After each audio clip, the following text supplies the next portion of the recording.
அனைவருக்கும் மகிழ் வணக்கம். Welcome to Adda 24 Tamil. நான் கிஷோர் ஜிஎஸ் ஃபேக்கல்டி.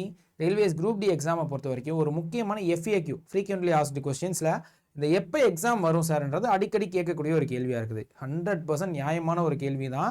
ஏன்னா நம்ம படிக்கிறோம், ஒரு எக்ஸாமுக்கு படிக்கிறோம், ஆஸ்பிரன்ஸாக இருக்கும் அப்படின்னா அந்த எக்ஸாம் எப்போ வருதுன்னு தெரிஞ்சுக்கிட்டா நமக்கு இன்னும் ஒரு பெட்டர் தானே. ஸோ நம்ம அதுக்கேற்ற மாதிரி நம்ம படிக்க முடியும். எக்ஸாம் சீக்கிரமாக வரப்போகுது, இப்போ தான் நம்ம ஸ்டார்ட் பண்ணுறோம், எக்ஸாம் பக்கத்தில் வரப்போகுதுன்னா அதுக்கேற்ற மாதிரி ஹை ஸ்கோரிங் சப்ஜெக்ட்ஸு அண்ட் எப்படி கம்மியான டைமில் நிறையா விஷயங்களில் ஸ்கோர் பண்ணுற மாதிரி படிக்கலான்ற அப்படி வந்துட்டு நம்ம யோசிக்கலாம்.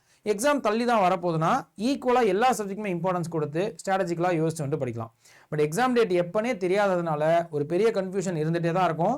பட் அதை நம்ம கொஞ்சம் கிளியர் பண்ண ட்ரை பண்ணுறோம். நானும் அருண்பிரசாத் சாரும் ஒரு சின்ன டிஸ்கஷன் போன வாரம் வந்துட்டு பேசிட்டு இருந்தபோது சார் குரூப் டி எக்ஸாம் எப்போ தான் வரும் அப்படின்ற ஒரு ஐடியாவில் எனக்கு ஒரு பாயிண்ட் ஆஃப் வியூ தோணுச்சு, அருண்பிரசாத் சாருக்கு ஒரு பாயிண்ட் ஆஃப் வியூவில் தோணுச்சு.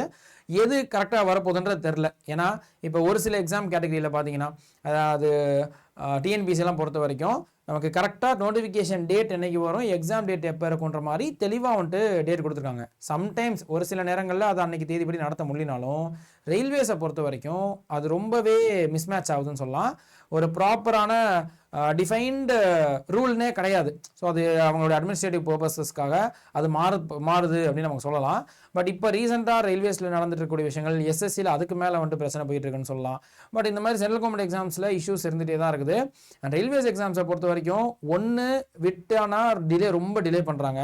ஆனால் இந்த வருஷத்துடைய ஸ்டார்டிங்லேருந்து பெரிய ஆச்சரியப்படுத்துகிற விஷயம், கேப்பே விடாமல் எல்லா எக்ஸாமையும் பிப்ரவரிக்குள்ளே முடிச்சாங்க. ஸோ பிப்ரவரி மார்ச் இப்போ நடந்துட்டு இருக்குன்னு சொல்லலாம்.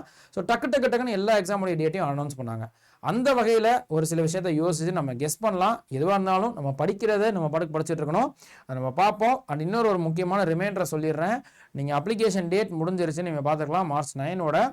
பட் ஆனால் அதற்கான அப்ளிகேஷன் கரெக்ஷன் விண்டோ, ஸோ இந்த மாடிஃபிகேஷன் விண்டோன்றது 12ஆம் தேதி ஓப்பன் ஆகிறதா நமக்கு சொல்லியிருக்கிறாங்க.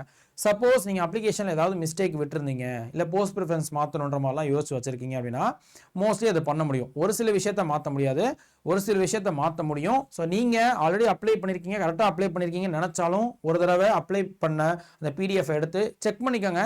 சப்போஸ் ஏதாவது சேஞ்ச் மாற்றம் இருந்துச்சுன்னா 12ஆம் தேதியிலிருந்து 21ஆம் தேதிக்குள்ளே நீங்கள் வந்துட்டு மாற்றிக்க முடியும். ஸோ இதை நான் வந்துட்டு ரிமைண்ட் பண்ணிக்கிறேன். அண்ட் இதே மாதிரி இன்ஃபர்மேஷன்ஸ் அண்ட் அதர் யூஸ்ஃபுல்லான வீடியோஸ்க்கு நம்ம சேனலை சப்ஸ்கிரைப் பண்ணிக்கோங்க. அண்ட் அதே நம்ம இன்ஸ்டிடியூட்டை பொறுத்த வரைக்கும் குரூப் டி பேட்ச் ஜாயின் பண்ணணும் அப்படின்னா சோழன் எக்ஸ்பிரஸ் 3.1 இந்த பேட்ச் உங்களுக்கு பெட்டராக இருக்கும் அப்படின்னு நம்ம சொல்லலாம். ஸோ நம்ம இன்ஸ்டிடியூட்டோட 3rd group D batch. So இந்த பேட்ச்சில் லைவ் அண்ட் ரெக்கார்டட் கிளாஸஸ், சில கிளாஸஸ் வந்துட்டு நீங்கள் எப்பப்பெல்லாம் ஃப்ரீ டைமில் இருக்கும்போது படிச்சுக்க முடியுமோ படிக்கிறதுக்காக ரெக்கார்டாகவும் கொடுத்துருக்கோம். கொஞ்சம் சிலபஸ் வந்து முன்னாடியே முடிக்கிறதுக்காக. ஏன்னா எக்ஸாம் டேட் நம்ம இப்போ எதிர்பார்க்குற மாதிரி எப்போ வேணாலும் இருக்கலாம், ஸோ அந்த 2 மாதத்தில் இருக்கலான்றதுனால குரூப் டி எக்ஸாம் வர்றதுக்கு முன்னாடி முடிச்சிடற மாதிரி பிளான் பண்ணியிருக்கோம்.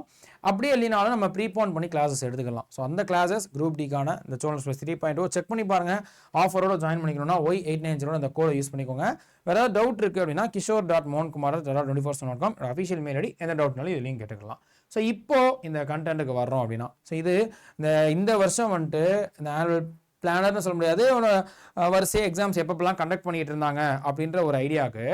ஸோ இப்போ 2025க்கான நோட்டிஃபிகேஷனில் ALP தான் யூஸ்வலாக ஃபஸ்ட்டு நோட்டிஃபிகேஷன் வரும். அதே மாதிரி ALP இருக்குது, CN நம்பர் 1 2025, CN நம்பர் 2ல் வந்து டெக்னீஷியன் வந்துச்சு, 3ல் பேராமெடிக்கல் வந்துச்சு. இப்போ இதுக்கு போன வருஷம்லாம் வரைக்கும் பார்த்தீங்கன்னா மோஸ்ட்லி, நாட் ஆல்வேஸ், மோஸ்ட்லி இந்த ரயில்வேஸ் வந்துட்டு எக்ஸாம்ஸ் கண்டக்ட் பண்ணுறது ஒரு நோட்டிஃபிகேஷன் எப்போ எது மொதல் வந்துச்சோ அதை நடத்திட்டு அதுக்கடுத்து தான் அப்படியே வரிசையை நடத்துகிற மாதிரி இருந்துச்சு. ஆனால் இந்த வருஷத்தில் பார்த்தீங்கன்னா 4வது நோட்டிஃபிகேஷன் வந்து செக்ஷன் கண்ட்ரோலரை ஃபஸ்ட்டே நடத்தி விட்டாங்க. பிப்ரவரி 11, 12 அதுதான் ஃபஸ்ட்டு நடந்துச்சு. அதுக்கு அடுத்தது ALPக்கு நடத்திருந்தாங்க. ஸோ 13லேருந்து 18 இதில் டேட்ஸ் வந்துட்டு மறுபடியும் மாற்றிலாம் விட்டுருந்தாங்க. பட் இந்த மாதிரி அந்த ஆர்டரில் இப்போது நமக்கு நடக்க போகிற எக்ஸாம் அப்படின்னா அது NTPC கிராஜுவேட் லெவலு மார்ச் 16லேருந்து 27 இது அஃபிஷியல் டேட்டு. சிட்டி இன்டிமேஷனே நமக்கு வர ஆரம்பிச்சிருச்சு. இதெல்லாமே நீங்கள் பார்த்துருந்துருக்கலாம். அப்போ NTPC கிராஜுவேட்டுக்கு அடுத்து வந்த notification NTPC under graduate UG, அதோட எக்ஸாம் கண்டிப்பாக 90% ஏப்ரலில் இருக்கிறதுக்கு வாய்ப்பு இருக்குன்னு நமக்கு தோணுது. ஆனால் இப்போ வரைக்கும் அஃபிஷியல் இன்ஃபோ எதுவும் இல்லை. அஃபிஷியல் இன்ஃபோ வந்துருச்சுன்னா இன்னும் கொஞ்சம் பெட்டராக இருக்கும். பட் இவங்க எப்படி இதெல்லாம் பாருங்களேன், ஒரு சில எக்ஸாம்லாம் ஒரு நாள் கூட கேப் விடாமல் செக்ஷன் கண்ட்ரோல் பண்ண முடியுதுன்னா 13ஆம் தேதி ALP எக்ஸாம்னு ஏதோ ஒரு முடிவோட தான் இருக்காங்க. சீக்கிரமாக எல்லா எக்ஸாமையும் வச்சு முடிக்கணும், அட்லீஸ்ட் ஃபர்ஸ்ட் ஸ்டேஜாச்சும் வச்சு முடிக்கணுன்ற ஐடியாவில் இருக்கிறதுனால வரிசையாக வச்சுட்டு இருக்கிறதுனால மார்ச் 27 முடியுதா, மோஸ்ட்லி ஏப்ரலில் அண்டர் கிராஜுவேட் எக்ஸாம் இருக்க நிறைய வாய்ப்பு இருக்குது. சொல்ல முடியாது, மார்ச் 30, 31 கூட வச்சாலும் வைப்பாங்க, டேட் விட்டாலும் விடுவாங்க. ஸோ அதுக்கு நம்ம கொஞ்சம் ரெடியாக இருந்துக்கணும். அப்போ என்டிபிசி அண்டர் கிராஜுவேட் ஏப்ரல் மாதம் வர்றதுக்கு நிறைய வாய்ப்பு இருக்குது அப்படின்னு சொல்லலாம். சரி, இப்போ குரூப் டி எக்ஸாம் எப்போ வரும், அதான் நமக்கு கேள்வி. இந்த நோட்டிஃபிகேஷன்ஸ்க்கு அப்புறம் தான் குரூப் டி எக்ஸாமுடைய நோட்டிஃபிகேஷன் வந்துச்சு. அதுதான் லாஸ்ட் நோட்டிஃபிகேஷன். ஆனால் அதோடைய எக்ஸ்பெக்டட் டேட் வந்துட்டு நமக்கு ரொம்ப 2 வேல திங்க் பண்ணுற மாதிரி இருக்குது, 2 ஐடியாவில் வந்து திங்க் பண்ணுற மாதிரி இருக்குது. இந்த 2 ஐடியாவில் ஃபஸ்ட்டு எக்ஸாம் வந்துச்சுன்னா மே மாதமே வர வாய்ப்பு இருக்குன்ற ஒரு ஷாக்கிங்கான ஒரு விஷயம். சரி, என்ன சொல்கிறீங்க, இப்போ தான் நான் படிக்க ஆரம்பிச்சிருக்கேன் அப்படின்னு சொல்கிறவங்களுக்குமே கண்டிப்பாக அது ரொம்ப யோசனை தான். ஆனால் ஒரு தாட் ப்ராசஸ், ஒரு ஐடியா என்னன்னா, இந்த இடத்துல பாருங்களேன், அஃபீஷியலாக சொல்லியிருக்கக்கூடிய இந்த எக்ஸாம் டேட்ஸு அடுத்து வரப்போகிறது எக்ஸ்பெக்டட் வந்துட்டு அண்டர் கிராஜுவேட். இப்போ அண்டர் கிராஜுவேட் ஏப்ரலில் முடிக்கிறாங்க நான் வச்சுக்கோங்களேன். NTPC under graduate April exam முடிஞ்சுன்னா இதுக்கு அடுத்த நோட்டிஃபிகேஷன் என்ன, அது வந்து குரூப் டி. இவங்க வரிசையே அப்படி கங்கணம் கட்டிட்டு எல்லா எக்ஸாமையும் முடிக்க போகிறேன்ற முடிவில் இருக்காங்கன்னா, ஏப்ரல் முடிச்சதுக்கப்புறம் அடுத்து உடனே நமக்கு இந்த குரூப் டி எக்ஸாம் வர்றதுக்கு வாய்ப்பு இருக்குது. அப்படி அவங்க முடிவு பண்ணிட்டாங்கன்னா, இப்போ ரயில்வேஸ் வந்துட்டு ஏப்ரலுக்கு அப்புறம் வரிசையாக நோட்டிஃபிகேஷனில் இருக்க எல்லா எக்ஸாமையும் வைக்கணும் முடிவு பண்ணிட்டாங்கன்னா, மே மாதம் வர்றதுக்கு நிறைய வாய்ப்பு இருக்குப்பா. குரூப் டி எக்ஸாம் மே மாதம் வர்றதுக்கு நிறைய வாய்ப்பு இருக்குது. அப்படி இல்லை அப்படின்னா, அது இல்லைன்னா வேற என்ன ஐடியா? ஸோ அது இல்லைன்னா இன்னும் கொஞ்சம் தள்ளி போகும், 2-3 மாதம் தள்ளி போய் ஜூலைக்கு அப்புறமா ஆகஸ்ட்டுக்கு அப்புறமா வர்றதுக்கு வாய்ப்பு இருக்குது. இது ஏன் அப்படின்னு பார்த்தோன்னா, இதான் அருண் பிரசாத் சாரும் சொன்ன ஒரு ஐடியாவில் என்னன்னா, ஸோ வரிசையாக எக்ஸாம் கண்டக்ட் பண்ணுறாங்கன்னா மே மாதம். ஆனால் ஒரு சில நேரங்களில் ரயில்வேஸ் என்ன பண்ணுவாங்கன்னா, இதில் இருக்கக்கூடிய நிறைய எக்ஸாம்ஸ்க்கு வந்துட்டு சிங்கிள் ஸ்டேஜ் இல்லை, டபுள் ஸ்டேஜ், 2 ஸ்டேஜ் எக்ஸாம்ஸ். இப்போ குரூப் டிக்கு சிங்கிள் ஸ்டேஜ் தான், அடுத்தது ஃபிசிக்கல் டெஸ்ட் தான். ஆனால் இப்போ என்டிபிசிக்கோ இல்லை வந்துட்டு இது ஜேஇக்கெலாம் பார்த்தீங்கன்னா அது 2 ஸ்டேஜ் எக்ஸாம் இருக்கும்னு நமக்கு சொல்லலாம். செகண்ட் ஸ்டேஜ் அப்படின்றதெல்லாம் இருக்குது. நிறைய எக்ஸாம்ஸ்க்கு செகண்ட் ஸ்டேஜ் இருக்குது. அப்போ செகண்ட் ஸ்டேஜ் இருக்கக்கூடிய எக்ஸாம்ஸ் எல்லாத்துக்கும் இப்போ ஃபஸ்ட்டு ஸ்டேஜை முடிச்சுட்டாங்க. அப்போ செகண்ட் ஸ்டேஜை கண்டக்ட் பண்ணி முடிச்சுட்டு அதுக்கடுத்து குரூப் டி வைக்கணும்னு முடிவு பண்ணிட்டாங்கன்னா கண்டிப்பாக டிலே ஆகுமா? ஸோ இப்போ அதுதான் செகண்ட் ஐடியா. இப்போ என்டிபிசியோடைய கிராஜுவேட்டுக்கோ இல்லை என்டிபிசி அண்டர் கிராஜுவேட்டுக்கோ ஜேஇக்கோ இல்லை அதர் எக்ஸாம்ஸ் எல்லாத்துக்குமே ஃபஸ்ட்டு ஸ்டேஜை முடிச்சுட்டாங்க. இதுக்கான ஆன்சர்ஸ் இது எல்லாத்தையுமே ப்ராசஸ் பண்ணி அதை வந்து ரிசல்ட் விட்டு செகண்ட் ஸ்டேஜை நடத்திட்டு தான் குரூப் டி நடத்த போகிறாங்கன்னு ரயில்வேஸ் முடிவு பண்ணிட்டா கண்டிப்பாக நமக்கு நிறைய டைம் கிடைக்கும். ஸோ ஜூலைக்கு மேலே ஆகஸ்ட்டு செப்டம்பர் கூட ஆகலாம், ஆஃப்டர் ஜூலை தான், கண்டிப்பாக ஜூலைக்கு மேலே இருக்கலாம். அப்படி இல்லை, இந்த நோட்டிஃபிகேஷன் படி எல்லா எக்ஸாமையும் ஃபஸ்ட்டு நாங்கள் நடத்தி முடிச்சிடுறோம் அப்படின்னு முடிவு பண்ணிட்டாங்கன்னா மே மாதம். ஸோ இது மாதிரி வரிசையாக நடத்தி முடிக்கணும்னு முடிவு பண்ணிட்டாங்கன்னா மே மாதம் எக்ஸாம் இருக்க வாய்ப்பு இருக்குது. ஸோ இதுதான் நம்மளுடைய ஐடியா. மறுபடியும் சொல்கிறேன், இது வந்துட்டு ஒரு லாஜிக்கலாக கொஞ்சம் யோசித்து சொல்கிற விஷயமே தவிர்த்து அஃபீஷியல் டேட்டா கிடையாது. இது ஒரு ஐடியாக்காக, ஸோ பசங்க படிக்கிறதுக்கு கொஞ்சம் ஹெல்ப்ஃபுல்லாக இருக்கும் இல்லையா? சரி, இப்போ என்ன தான் சொல்ல வரீங்க, நான் வந்துட்டு என்ன மைண்டில் ஃபிக்ஸ் பண்ணிக்கிறது, மே மாதம் வரும்னு நினைக்கிறதா, ஜூலை மாதம் வரும்னு நினைக்கிறதா, அதுக்கு மேலே வரும்னு நினைக்கிறதுனா, நான் எல்லா பசங்கள்ட்டையும் எப்பயுமே சொல்கிறது இதுதான், முடிஞ்ச அளவு கொஞ்சம் ஏர்லியராகவே நம்ம டேட்டை ஃபிக்ஸ் பண்ணிக்கிறது நல்லது. இப்போ மே மாதம் எக்ஸாம் வருதுன்னு கூட வச்சுக்கோங்களேன். ஸோ மே மாதம் எக்ஸாம் வருதுன்னு ஃபிக்ஸ் பண்ணி அதுக்கேற்ற மாதிரி நம்ம நல்லா படித்து வச்சுக்கிட்டீங்க அப்படின்னா எக்ஸாம் தள்ளி போக நமக்கு நல்லது தானே. அதை கொஞ்சம் அட்வான்டேஜாக தான் எடுத்துக்க முடியும். அது நம்ம இன்னும் கொஞ்சம் ரிவிஷன் பண்ண டைம் நிறையா கிடைக்குது, டெஸ்ட் நிறையா போட்டு பார்க்கலாம், ப்ராக்டிஸ் நிறையா பண்ண முடியும் அப்படின்னு இந்த தாட் ப்ராசஸ் இதை வந்துட்டு நீங்கள் வந்துட்டு மைண்டில் ஃபிக்ஸ் பண்ணிக்கலாம். ஸோ அப்போ மேவிலேருந்து தள்ளி போகுதுன்னா இன்னும் கொஞ்சம் நல்லா வந்துட்டு சூப்பராக வந்துட்டு உங்களை வந்துட்டு பில்ட் பண்ணிக்கலாம். ஸோ அதுக்கான ஒரு டைம் பீரியடாக அதை யூஸ் பண்ணிக்கோங்க. சப்போஸ் மே மாதமே வந்துருச்சுன்னா கூட நம்ம இருக்கக்கூடிய லிமிட்டட் டைம் பீரியட், லிமிட்டட் ரிசோர்ஸை வச்சு என்ன படித்தோமோ அதை வச்சு ஹை அக்யூரேசியில் ஹை ஸ்கோர் எடுக்க ட்ரை பண்ணணும் அப்படின்னு நான் சொல்லிக்கிறேன். பட் எதுவாக இருந்தாலும் சீக்கிரமாக படிக்க ஆரம்பிக்கிறது தான் எப்பயுமே நல்லது. டைம் வேஸ்ட் பண்ணிடாதீங்க. இது ரயில்வேஸ்க்கு மட்டும் இல்லை, குரூப் டிக்கு மட்டும் இல்லை, எல்லா எக்ஸாம்ஸ்க்குமே இப்போ பொருந்துற மாதிரி தான் இருக்குது.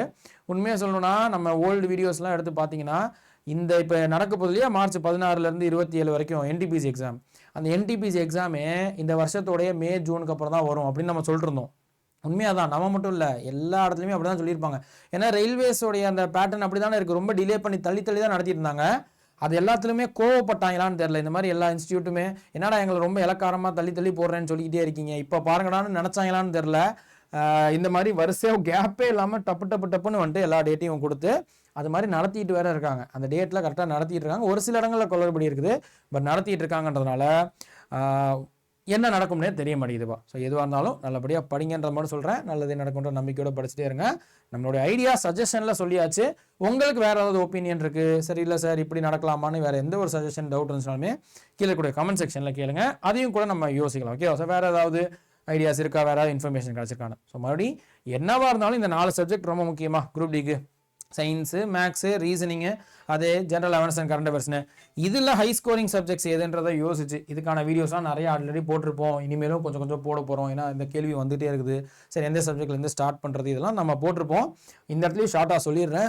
Reasoning most important. வெயிட்டேஜும் அதிகம், நல்ல ஸ்கோரிங் சப்ஜெக்ட்டும் கூட. லிமிட்டடான ஒரு சிலபஸ், பட் நல்ல ஸ்கோர் பண்ண முடியும்னா ரீசனிங். அதை ஃபஸ்ட்டு தரவாக முடிச்சு வச்சுருங்க. அதுக்கு அடுத்தபடியாக மேக்ஸுக்கும் சயின்ஸுக்கும் வந்துட்டு இம்பார்ட்டன்ஸ் கொடுங்க. 4வதா general awareness and current affairs. அதுலேயும் ஜென்ரல் அவேர்னஸை கூட கொஞ்சம் ஒதுக்கி விட்டுருங்க. கரண்ட் அஃபேர்ஸை நல்லா வந்துட்டு படிச்சுக்கிட்டே வாங்க. ஏன்னா இப்போ ரீசெண்டாக நடந்த இந்த குரூப் டி எக்ஸாம், அதாவது போன வருஷத்துக்கு முந்தின வருஷம் நோட்டிஃபிகேஷன் 2024 நோட்டிஃபிகேஷனுக்கான எக்ஸாம் வந்துட்டு இப்போ பிப்ரவரி நடந்துச்சுங்க இல்லையா?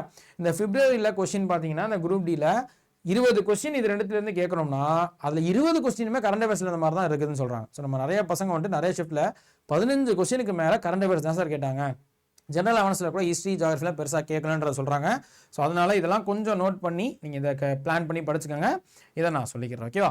ஸோ இதான் இன்ஃபர்மேஷன். வேறு ஏதாவது டவுட் இருந்துச்சுன்னா நம்ம முன்னாடி சொன்ன மாதிரி கமெண்ட் செக்ஷனில் கேளுங்க. பட் இந்த மே மாதத்துக்குள்ளே கொஞ்சம் முடிக்கிற மாதிரியான ஒரு குரூப் டி பேட்ச் ரெக்கார்டட் கிளாஸஸையும் கொடுத்து நம்ம வந்துட்டு லான்ச் பண்ணிக்கிறது தான் இந்த சோழன் எக்ஸ்பிரஸ் 3.0. செக் பண்ணி பாருங்கள். நீங்கள் ஓன் ப்ரிப்ரேஷன் பண்ணாலும் சரி, நீங்கள் அப்படி வேறு எங்கேயாவது பார்த்துட்டு இருந்து படித்தாலும் சரி, எதுவாக இருந்தாலும் சீக்கிரமாக படிக்க ஆரம்பிச்சிருங்க. பட் இல்லை சார், நான் இப்போ தான் அப்ளை பண்ணியிருக்கேன், நான் எனக்கு கொஞ்சம் ஸ்க்ராட்ச்லேருந்து ஸ்டார்ட் பண்ணுற மாதிரி இருக்குது, கரெக்டாக ஆர்கனைஸ்டு கிளாஸஸ் பார்த்துக்கிட்டா பெட்டராக இருக்கும்னு நினைக்கிறேன், வீடியோஸ் பார்த்து படிச்சுக்கிட்டா இந்த டாபிக் படிச்சுட்டா நல்லாயிருக்கும்னு நினைக்கிறீங்கன்னா இந்த கோர்ஸில் நீங்கள் ஜாயின் பண்ணிக்கலாம். செக் பண்ணி பாருங்கள். ஸ்டடி பிளான் பார்த்து நீங்கள் வந்துட்டு கிளாஸஸ் கவனிச்சுக்கோங்க. இல்லை நீங்கள் வந்துட்டு மல்டிபிள் எக்ஸாம்ஸ் படிக்கிறவங்களா இருந்தீங்கன்னா, ஸோ இப்போ ரயில்வேஸில் குரூப் டி 10th லெவலு, எஸ்எஸ்சியில் இதே மாதிரி MTS and Havaldar 10th level, டிஎன்பிசியில் குரூப் 4 10th லெவல்.